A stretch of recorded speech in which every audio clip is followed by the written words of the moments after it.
All right, I'm back in Las Vegas. I got myself all dolled up, got all my beard all done up. It's hot, it's sunny, but at least I'm back home. All right, I got a couple cool things to show you. Gotta cover my noggin, I'll sunburn out here. I wish I could have recorded taking the cars out of the trailer, but I had to do it by myself. And when you're doing serious things like that, you can't be fooling around with I should have set up a tripod and recorded it, but I got the cars out of the trailer. So I hosed this thing off because it was just filthy. Remember the first video when I drove it, just the dust went everywhere. There's no interior in it, so I just literally hosed it off. The thing about it being dry out here is it dries quickly. So it's slightly cleaner. We're trying to decide what we want to do with it. I know I want to put that motor into the other car. I know I want to do that. We're trying to decide, okay, do we do something goofy with it? Do we make the pink Barbie Lambo? Do I just paint it white, or do I paint it red, or do I paint it black, or or do I, what should I do with it? If anybody's interested in the car, what I'm going to do with it is I'm going to take that V8 out, put it in the other car, and then I'm going to put the stock V6 that's in my other Lambo into here. Or what I could do is take the 3800 Buick that's in that custom 88 over there and put it in here. I'd like to get maybe 20 grand for the car running and driving after we do a little bit of work to it, just based on certain things, the wheels, the tires, certain things that the car had. What are these birds doing over there? Shut up! They're having a crow fight over there. Anyway, so it's hard to find one of these that runs and drives. They say that like less than 2% of the kits ever built ever make it to running driving status. So that's why if we go back into the old shop here, these motherfuckers, it's the birds over here. Anyway, you almost never find one of these finished running and driving. The fact that I could get in this thing and drive it home was a huge win. And so I really like the wheels that are on this car much better than those. I initially wanted those, but these are the more 89 style. So I'm keeping this car. I thought about putting these seats in that car and getting new seats. These are really good seats. I just don't really want the color of them. But anyway, so you've seen this car. So I've got boxes of parts for that other car in there. This is just like rando parts, lights. I got tons of stuff. There's the scoops. So it'll be a work in progress. Other news, I'm working on my Night Rider car. I got this dash shipped to me from a fellow out of Mexico. Fantastic work. A lot of the parts, or a lot of the Night Rider stuff out there comes from either Italy, Taiwan, or Mexico, it seems. And this guy does fantastic work.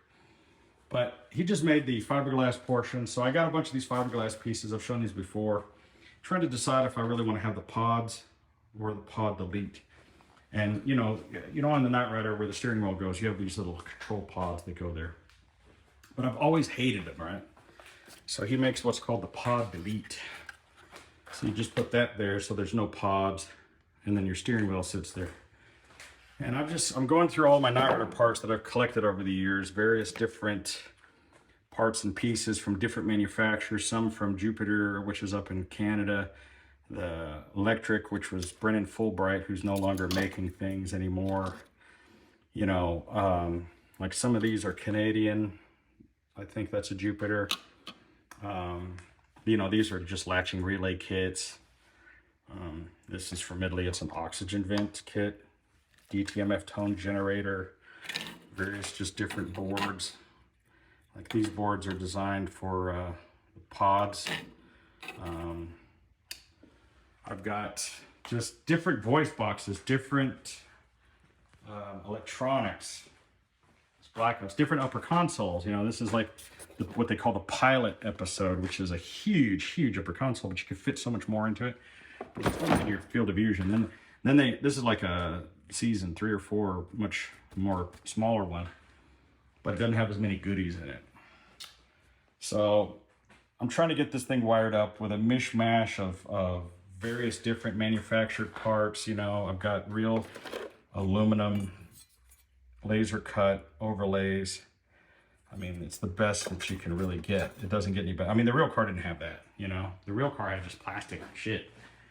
So I'm working on like here's my lower console system. You have what's called the space mat, your actual window buttons, and these don't really do anything. You can make them do things.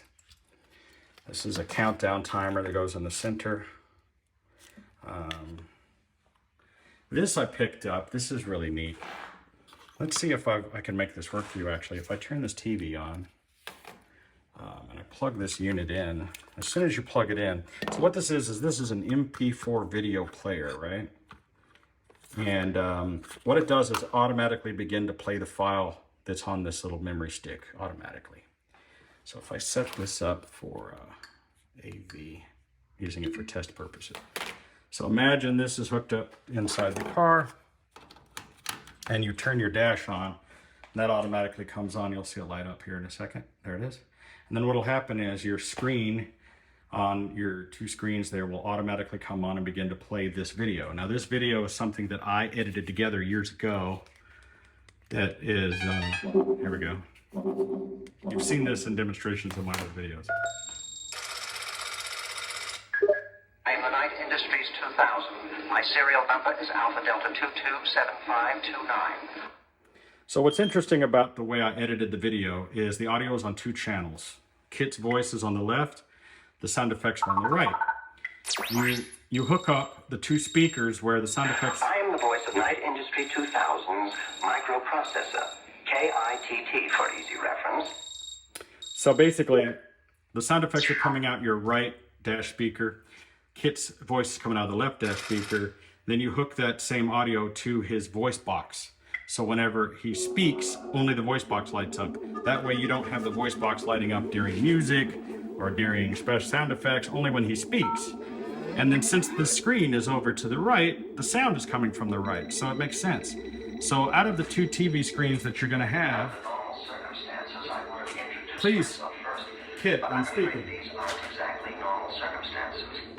So when you have the two TV screens, this is an injection molded frame for the two TV screens, which will go here, right? So if I were to stuff this in, I don't know if I can do this with one hand, but there we go. So that goes there, and then this will sit like that. Anyway, so on one screen, you have this video playing, which is about a 40-minute looping video. And then on the other screen, you would just have your rear video camera going out. Or you could have it on both. I may put a switcher there that would allow me to select between front camera, rear camera, inside camera. You know, I'm gonna consider doing that. And those are things you can do with these latching relays.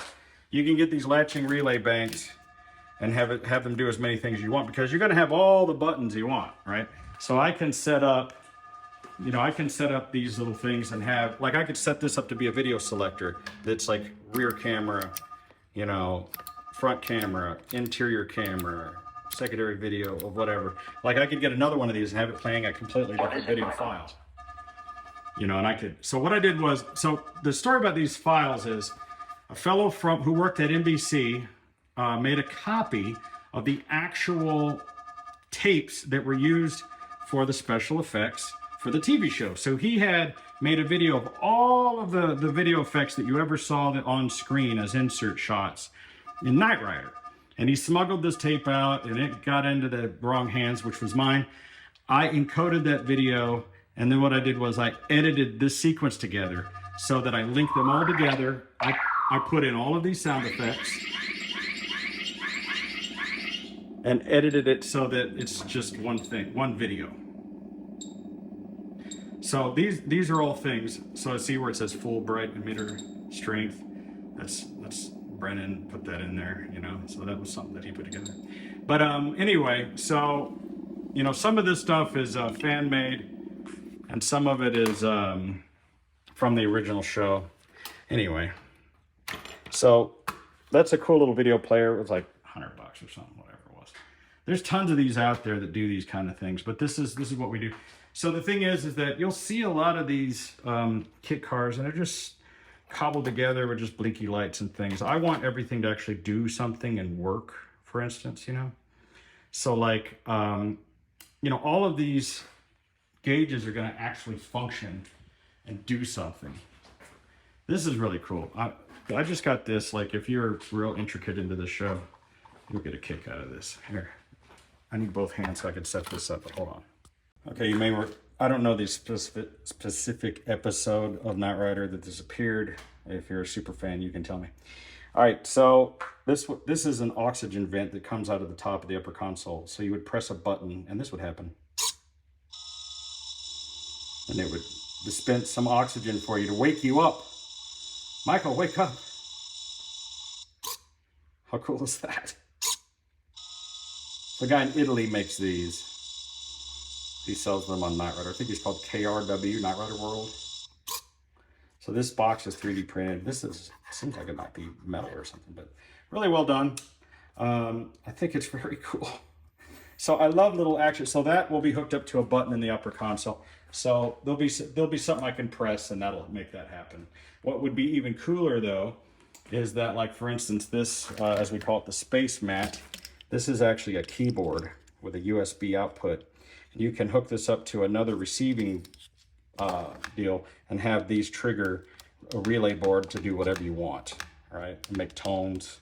So it's a lot more than just lighted push buttons. We're getting into a whole other level of automated systems that were never available in 1982. I mean, you got to think all this stuff was fantasy in 1982, and it's everyday stuff now. Another thing that this dude does, that the guy who makes these dashes, that's the most impressive, is he puts air conditioning vents in them. See this? Knight Rider did not have air conditioning vents. You'll notice. So you'll see the car. That's why you see Michael driving around with the windows down and the T-top off, because it was hot in there. This is another idea I was playing around with. This is like a dust collector from a sander, and I thought, what if this was like mounted, maybe, I don't know. I'm playing around with some ideas. But if this was like under the dash in some way, where this was also a vent blowing air towards you in some manner. Just an idea I had. Trying to get some air conditioning. It's in Vegas. It's hot. I'm hot right now. All right, so that's just a little peek at some of my Knight Rider stuff going on. It's hot in her. I've done, I think, 8 Knight Rider cars in my career. First one I did was 2004. This one is my personal car. It's a 1988 GTA Trans Am TPI 305. 305 because it has the T-tops. We've talked about that before. But it's a fantastic car. We drove it here from Dallas. Set the cruise AC on, drove it here. I got to put a new alternator in it. 250 amp alternator to run all the junk. We're going to put one of those lithium ion batteries that I mentioned the other day. We're going to put that in the back, or lithium iron phosphate, I should say. So that's going to be mounted in the back. And I'll get to that later. I got to order some parts. By the time you see this, I will probably be in New York City. I'm going to be a guest there at the Back to the Future musical premiere in Manhattan on Broadway at the Winter Garden Theater. So I'll be there Friday night. So that'll be fun. And I'll make a video about that, of course. I'll see all my Back to the Future and DeLorean friends there, I'm sure. So let's get back out here in the sun. Let's see if this thing will fire up. Oh, fuck yeah. Nice.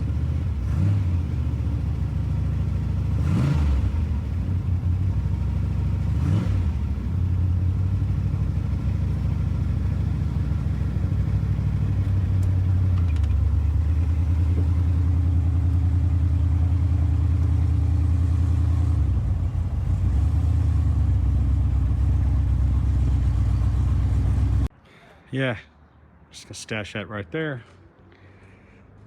Thing is goofy. We're trying to get all this trash from all the work we've done, moving in. We just kept throwing trash back here. So it's been a mess. for a long time. We're finally getting it cleaned up. We're on our 4th or 5th dumpster. Dumpsters are $400 a piece. It's expensive. Trash is expensive. I've showed this car before. This is an 88 Fiero. It's got Beretta wheels on it. It's got a 3800 Buick in it. I wanted $3 grand for the car just because it's got a few key points to it that make it kind of worth it if you know what you're looking at. I know it's a goofy ass modified Fiero. Yeah, but that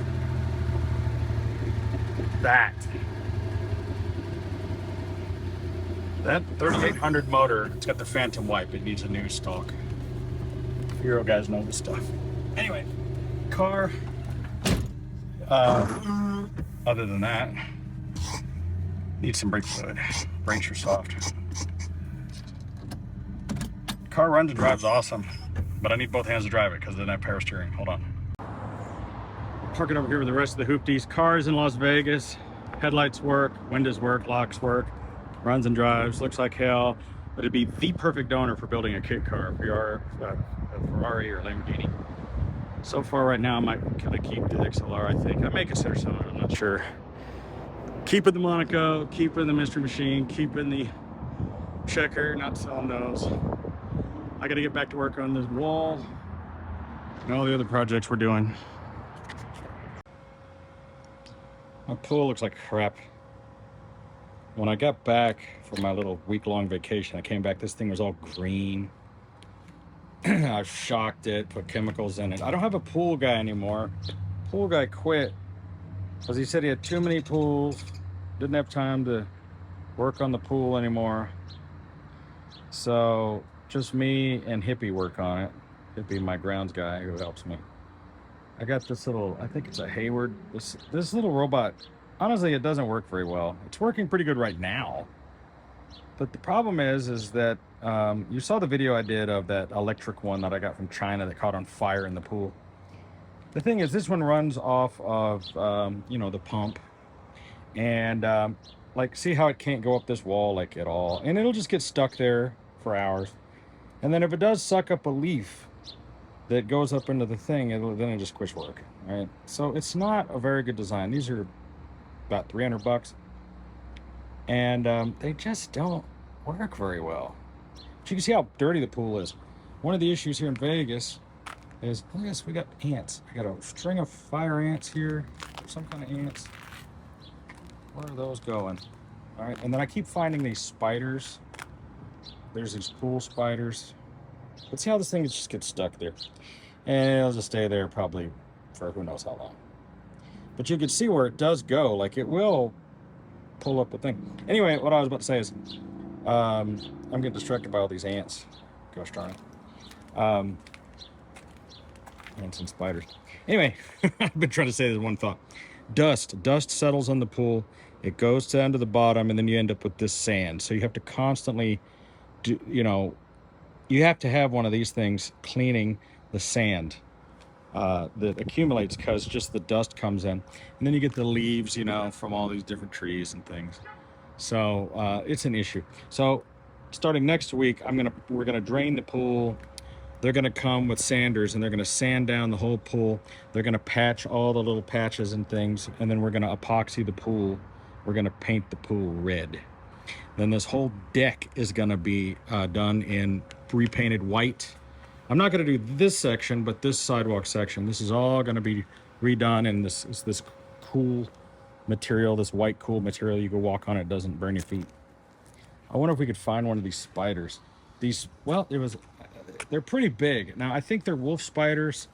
They were thinking they might be brown recluse spiders. I don't think they're brown recluse, but they will just run right across the, there's a little bee. But they will just run right across the water. They don't give a shit. Usually I pull this lid off and spiders come jumping out of there. I don't see any right now. But they're big. They're like that big around. You know, they're a good 2 inches around or more. And they hop and they'll just run across the water. So if you're an arachnid specialist and you know what those are, tell me. I wish I could find one to show you. If I find one. No. Yeah, well, I'm starving. I want to go get a hamburger. Let's go find something to eat. All right, I'm out here at Town Square, corner of Las Vegas and Sunset. It's a huge, huge complex full of grocery stores, you know, Whole Foods and Container Stores, restaurants. It's a big outdoor mall. This is getting popular all over the U.S. You see these all over the place. You got an AMC Movies here. You got a Guitar Center behind me. There's like a gazillion restaurants. The thing that sucks about it is there's no road map to tell you where anything is, right? Because if you put in the address of any of these restaurants, it just gives you the general address of the corner of Sunset, Las Vegas, right? And then you just drive around aimlessly for hours trying to find the thing you're looking for because it's the size of a small city. And there's really no way to figure out where anything is. And there's also no parking that's free, unless you park way out in the parking lot. Now, I mean, you know, I can afford to pay for parking. This is close enough to the free parking. I just parked over there. But all the paid parking was full. So basically they charge you for the convenience of parking near the store. You can park for free out in the parking lot and walk your hot ass all the way over here or whatever. So there's a comedy place there. There's just every kind of restaurant and store you can think of. It's awesome, except when it's hot or cold. I like malls that are inside. You know, malls are dying. These places are not. Like, they're just, these town squares, they're popping up all over the place. And it's all the same bunch of corporate shit. There's hardly any, you know, mom and pop stores. Few. I hate to say it though, that's always the sign of that's dying. When the corporate anchors leave and then the mom and pop stores come in, and then as soon as you see wigs and hair care products, it's turned into the ghetto and it's about to be torn down and turned into apartments. That's always what happens. Every single time there's an outlet mall. Anyway, we're gonna go try out this hamburger place called Sicky's. Horrible name for, like, who thought of that? Who thought that using the word sick in a restaurant was gonna, it's gonna get sick. I don't get it. Okay, whatever.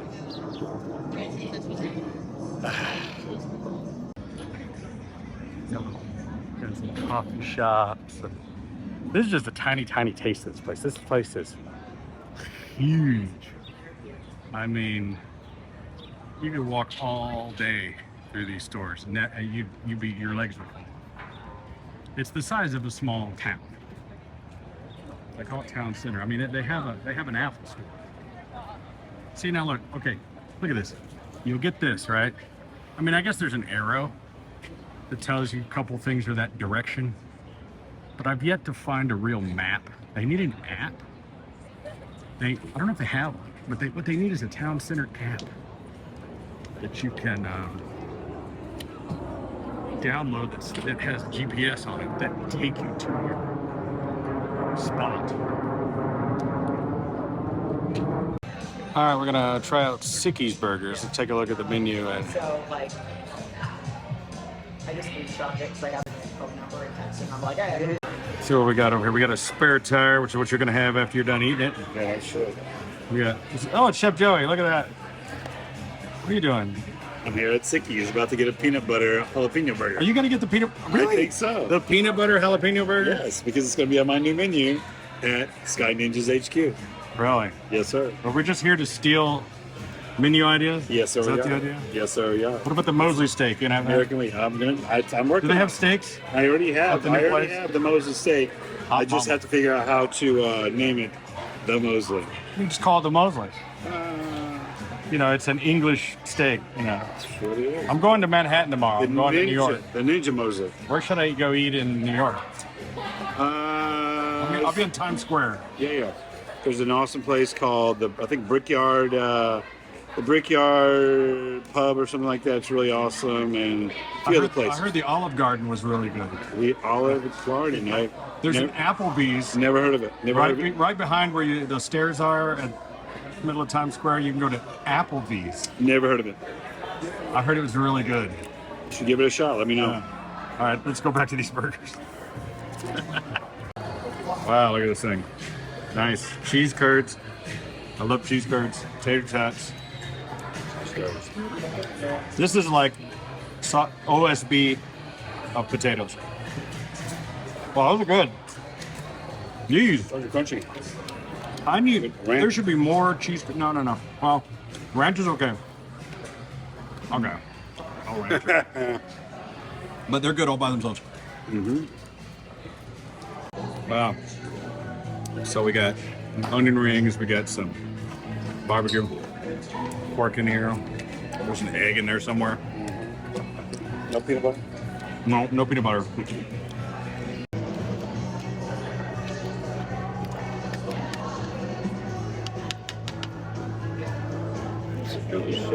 Oh yeah. It's good, but sometimes people just put too much stuff on a burger. Like, Yeah, like, I don't know, like eggshells. Get eggshells in mine. did you get an eggshell? Yeah. Really?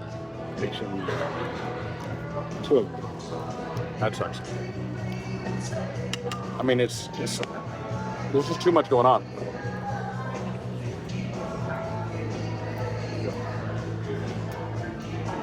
Good. Problem is am I eating a hamburger, a barbecue sandwich? Pulled pork, yeah. Am I eating a breakfast jack? Like, what's going on in here? It's good though. All right, well, Sicky's Garage didn't suck. I got the other half right here I'm gonna take home. I only had half my burger. I don't think I got the brioche bun I wanted. I think they took it off. Also, I also paid extra for the Wagyu patty. And I don't know if I got that either. My recommendation is when you're offered those kind of things, I don't think the Wagyu works on a hamburger. Doesn't do anything. Brioche bun I like. I would have liked to have had the brother. You gotta have a good bone. So anyway, didn't suck. It was good, and I'm gonna eat it again later. I just thought it was a little too busy. You could put a little too much. Like it was just too much, but it was good. This place here, there's a couple of these.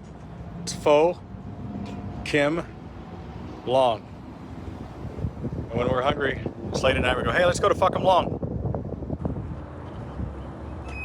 Fuck 'em Long. Fuck you, fuck me. That's where they got the cream of some young guy. It's really good.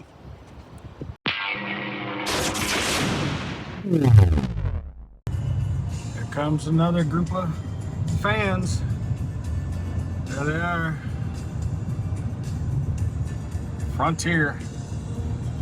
The cheap seats.